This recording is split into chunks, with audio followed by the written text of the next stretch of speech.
신약은 왜 헬라어로 써졌냐면 그 당시에 로마와 헬레니즘 시대에 통치하기 위해서 알렉산더가 유럽을 정복하고 통치하기 위해서 언어를 통일했어요. 그래서 모든 국가에서 헬라어를 쓰도록 자기네 나라 언어가 있지만 그래서 신약 성경은 헬라어로 쓰여져 있어요. 근데 구약 성경은 히브리예요. 히브리 사람들, 이스라엘 사람들의 언어예요. 이렇게 생겼어요. 우리나라 책은 왼쪽에서 오른쪽으로 읽지만 히브리어는 오른쪽에서 왼쪽으로 읽어가요. 그러니까 111 거기서부터 이렇게 읽어가잖아요. 그죠? 그래서 책 모양이 이렇게 생겼어요. 거꾸로 돼 있어요. 우리나라하고 거꾸로. 옛날 우리 서근사님 시대에는 책이 어떻게 돼 있냐면 세로로 돼 있어요. 세로로 이렇게. 예. 재밌어요. 예. 세로로 이렇게 돼 있어서 요즘 친구들이 읽으면 어디가 어딘지 잘 헷갈리. 세로로 돼 있죠. 그죠? 히브리어는 오른쪽에서 왼쪽으로 읽어가요. 거꾸로 읽어가고요. 여기에 영어와 뭐 한국말과 히브리어가 같이 적혀 있는데 왜 이걸 나눠드렸냐면 이게 시편이잖아요. 시편의 111편, 112편은 시처럼 생겼어요. 우리나라 옛날에 뭘 맞췄어요? 문과? 뭐 맞췄어요? 운율을 맞췄잖아요. 운율. 그죠? 랩할 때도 뭘 맞춰요? 뒤에 그 숫자를 맞춰요. 뭐 보리 그러면 그 다음 절에 가서 알리 이렇게 해서 뒤에 운율을 맞추거든요. 우리나라 옛날 고시조도 운율을 맞췄잖아요. 오늘 이 시편 111편, 112편의 특징이 뭐냐면 히브리어 알파벳, 그러니까 영어로 얘기하면 A부터 Z까지 그거를 순서대로 1절은 A로 시작하게, 2절은 B로 시작하게, 3절은 C로 시작하게 그렇게 돼 있어요. 그래서 여러분 나눠드린 거 보면 옆에 가로치고 조그맣게 한 글자씩 써 있잖아요. 알레, 베타 뭐 이렇게 돼 있는 것처럼 그게 영어의 ABCD예요. 그래서 이 시편 기자가 어떻게 썼냐면 1절은 A로 시작하게, 영어로 말하면 2절은 B로 시작하게 알파벳 순서대로 글을 쓴 거예요. 아, 기가 막히죠. 그냥 우리나라 성경을 읽을 땐 잘 몰라요. 근데 히브리어를 보면 이렇게 운율을 맞춰서 시작할 때 알파벳 A부터 Z까지 맞춰서 차곡차곡 써내려갔어요. 112편도 마찬가지고. 그래서 여러분 뒤에 장에 보면 마찬가지로 그렇게 순서대로 돼 있어요. 그래서 이렇게 하나씩 시편 기자가 맞춰서 썼다는 거예요. 기가 막히죠, 그죠? 야, 이래서 시편이구나. 그죠? 시편 기자가 지금 이게 거의 2000년 전, 3000년 전 이야기인데 운율을 맞춰서 정확하게 기록하고 있어요. 그래서 시편이다. 그죠? 이렇게 원어로 보면 재밌어요. 이렇게 성경 우리나라 글에는 없는 것도 있고 있는 것도 있고 이렇게 구분되어 있어요. 그 시편에는 이렇게 놓아져 있어요.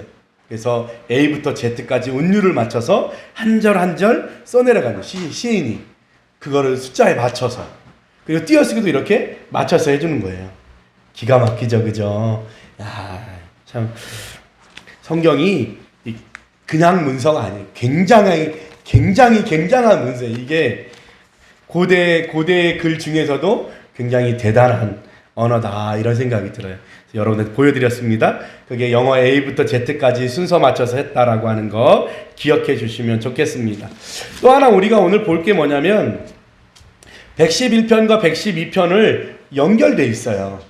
그리고 그 연결된 내용이 뭐냐면 여호와의 계명을 지키는 자는 흥왕할 거고 그의 자손이 잘 될 거고 그 다음 맨 끝에 악인은 망하리로다. 어디서 많이 들어봤죠? 어디서 들어봤어요? 시편 1편의 말씀. 복 있는 사람은 악인의 꾀를 쫓지 않으며 여호와의 율법을 즐거워하여. 그 맨 마지막에 뭐예요? 악인은 그렇지 아니하며 바람에 나는 겨와 같도다. 이 순서대로 지금 111편, 112편이 구성되어 있어요. 그러니까 시편 1편과 동일한 구조로 되어 있다는 거예요.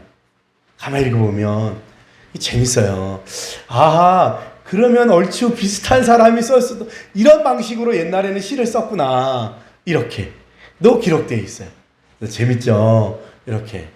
그리고 옛날에는요, 옛날 고문서들 보면 신약 성경도 마찬가지지만 유명한 사람의 이름을 따서 책을 쓰는 경우도 있어요. 그래서 이게 마태가 썼다고 했지만 사실은 마태가 쓴 게 아니라 마태의 이름을 빌려서 기록한 누군가가 있는 그런 책들. 그 당시에는 일반 세계 문화가 그랬다는 거예요.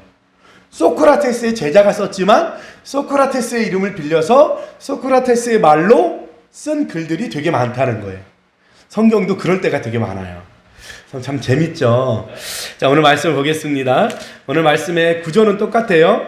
하나님의 말씀을 따르는 자가 어떻게 되는지 그런 얘기를 하는 거예요. 첫 번째 111편의 1절에 내가 회중 가운데서 전심으로 여호와께 감사하리로다. 전심으로 감사하리로다. 왜냐하면 2절에 보니까 여호와께서 행하시는 일들이 크시오니 이를 즐거워하는 자들이 다 기리로다. 여호와께 감사할 건데 왜 감사하냐면 하나님이 하시는 일이 크다는 거예요. 크다는. 이거를 메시지 성경에는 뭐라고 번역했냐면 이를 즐거워하는 자들이 다 기리는도다. 이 구절을 평생토록 연구하고 끝없이 즐거워하리라. 이렇게 번역했어요. 내가 전심으로 하나님을 찬양할 건데 왜냐하면 그가 행하신 일이 크다는 거예요.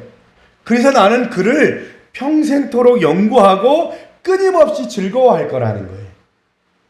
이게 우리 예수 믿는 사람, 이게 복 있는 자의 삶이에요. 뭐예요? 우리는 살아가면서 주님이 나에게 어떻게 행하셨는지를 알면 매일매일이 감사라는 거예요. 오늘 이 시편 기자처럼.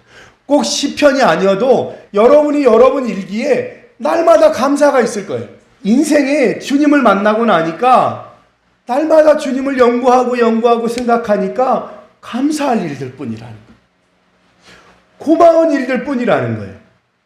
오늘 어린이 주일날 뭐 하는 날이에요? 우리 아이들에 대해서 생각하는 날이에요. 때로는 영어 숙제를 안 하고 때로는 피아노 연습을 좀 덜 해도 돌아보면 저 녀석 때문에 얼마나 행복했는지, 그죠? 날마다 감사하는 거예요. 그저 있는 것만으로 고마운 거예요. 다 그런 마음이잖아요. 고마운 거예요. 왜? 연구하고 즐거워한다. 주님을 전심으로 찬양할 일들이 천지에 널렸다는 거예요. 감사할 일이 100가지고 좀 불편한 일이 한두 가지인 거예요. 돌아보면.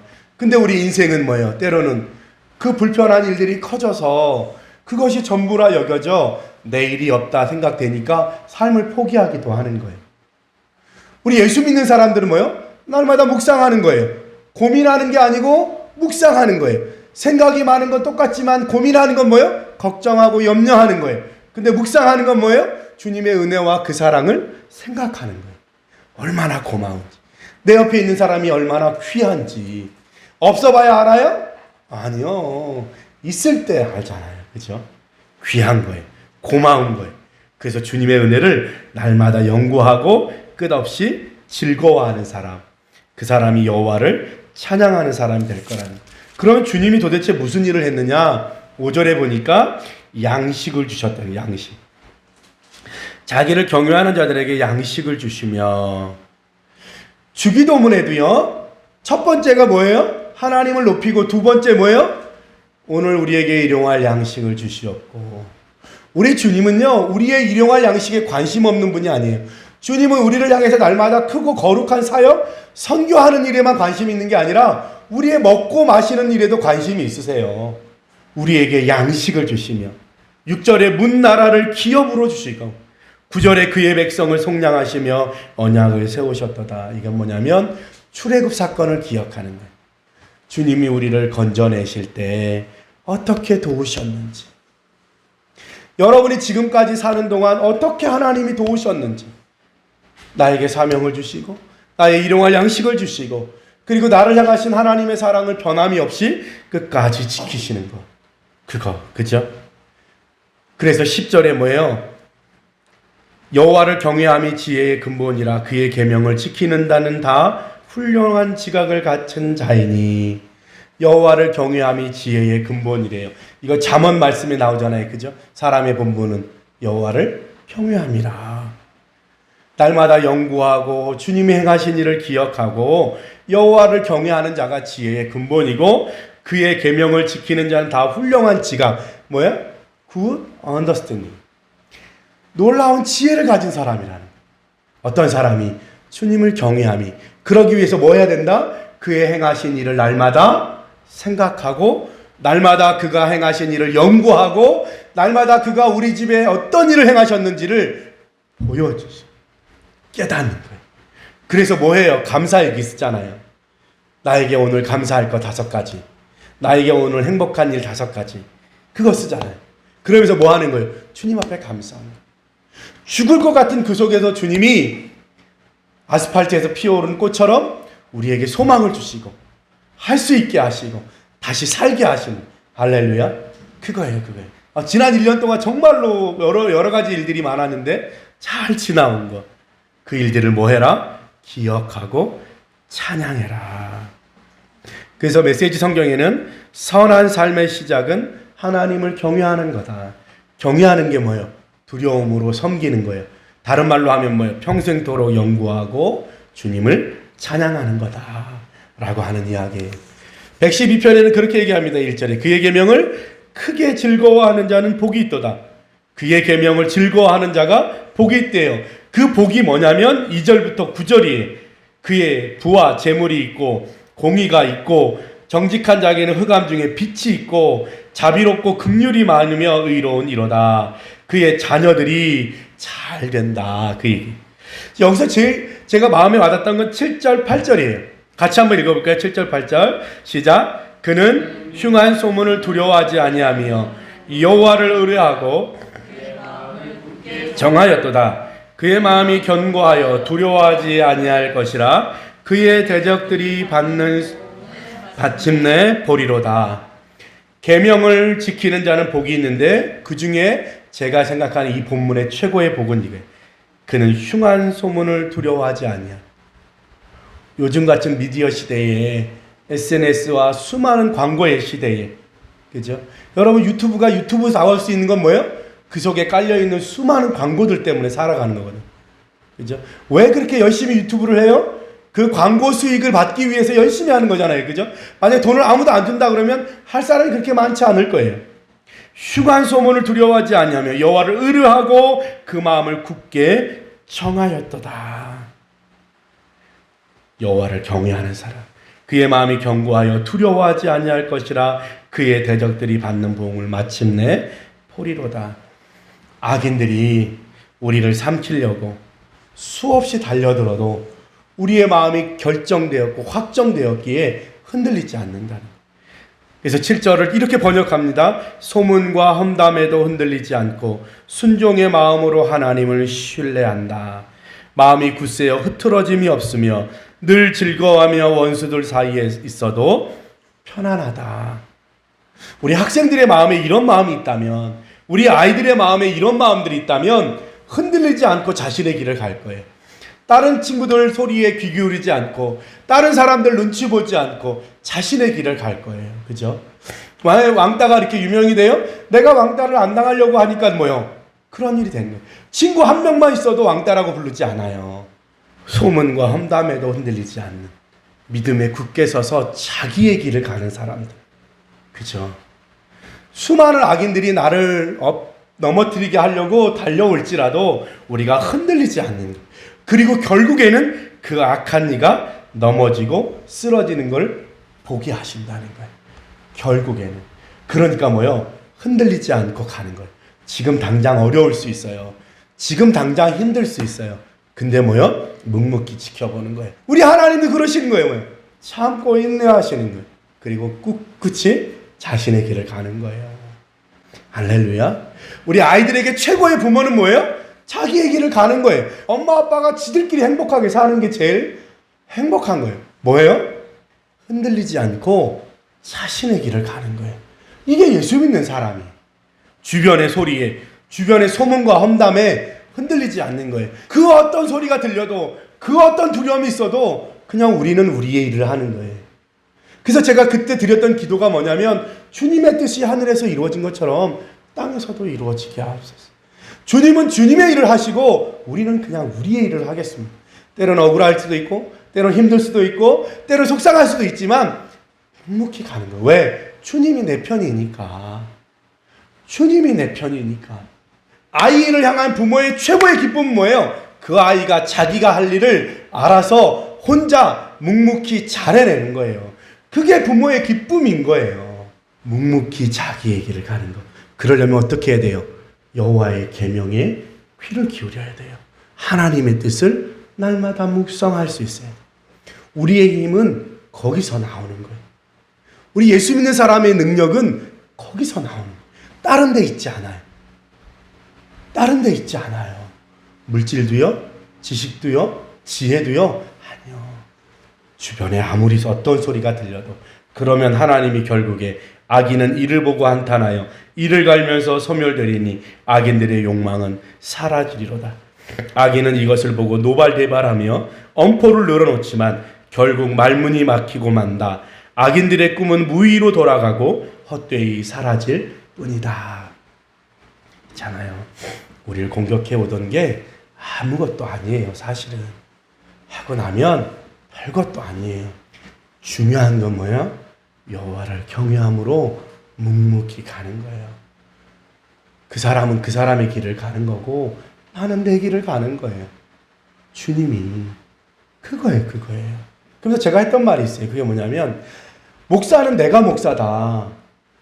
하나님이 사모님에게 당신이 목사 부인이 되라고 하나님이 태어나게 하신 게 아닐 거다. 목사는 나만 목사다. 나는 서원했다. 주님 앞에. 당신은 당신에게 주신 길이 있다. 그래서 기도하고 상담의 길을 간 거잖아요. 그러니까 아빠가 목사니까 교회 온 친구들한테 잘해주려고 막 애를 써요. 그러다 속상해요. 애들이 뜻대로 안 되잖아요. 그죠? 그래서 제가 얘기했어요. 목사는 나만 목사다. 너는 목사 딸이지만 목사 딸로 부른 게 아니고 너는 너의 길로 불렀다. 하나님이. 넌 네 맘대로 해라. 친구들이 얄미우면 밉다고 말해라. 목사는 내가 목사다. 참는 건 내가 참고 돌보는 건 내가 돌보는 거니 네가 돌보는 게 아니다. 너는 너의 길을 가라. 그게 우리 집에 그래서 사명에 헌신하는 가정이에요. 우리는 각자 자기 길을 가는 거예요. 서로 내가 목사지만 목사 부인이라 그래서 목사 부인으로 그렇게 할 필요 없어요. 그렇지 않아요? 나는 나의 길을 가고 결국에 나중에 하나님이 판단하시는 거예요. 그냥 나는 내 길을 가는 거예요. 그 인간은 그 인간의 길을 가고 나는 내 길을 가는 거예요. 근데 희한하게 그럴 때 오히려 건강하게 해주시는 거예요. 그래서 부부가요 반쪽과 반쪽이 만나서 하나가 되는 게 아니에요. 온전한 한 사람이 만나서 하나가 돼야 건강한 가족이 되는 거예요. 나는 당신 없으면 안 돼. 당신은 나 없으면 이렇다고 해서 오래 가냐? 그렇지 않아요. 너는 너의 길을 가고 나는 나의 길을 갈 때 둘이가 하나가 될 수 있는 거예요. 우리 가족 셋이서 각자의 자기 길을 가고 있지만 결국은 하나로 사명 안에서 하나로 합쳐지는 것처럼 여러분도 여러분의 길을 가는 거예요. 권사님도 권사님의 길을 가세요. 딸들은 지들이 알아서 다 먹을 거 먹고 다 해요. 놀러 갈 거 놀러 가고 그냥 나만 안 불러가서 뿐이지. 그죠? 다 해요. 그러니까 그냥 권사님이 행복하는 길을 찾으시면 돼. 자, 이제 우리 각자 자기의 길을 갑시다. 그리고 우리 아이들에게도 저 아이가 저 아이의 길을 갈 수 있도록 함께 도와주면 되는 거예요. 할렐루야. 부족한 거 같이 채워주는 거예요. 없다고 하는 거 있을 수 있도록 노력해 주는 거예요. 넘치는 거 조금 절제할 수 있도록 도와주는 거예요. 그리고 같이 가는 거예요. 여호와를 경외하는 것, 그것이 주님이 가장 원하시는 거예요. 주의 계명에 집중하고 연구하는 것, 그것이 주님이 원하는 거예요. 그리고 우리가 세상 살 때 그 어떤 소문에도 흔들리지 않는 두려움 없이 자기의 길을 가는 우리 모든 성도들 되시기를 예수님의 이름으로 축복합니다. 아멘. 기도합니다. 구독과 좋아요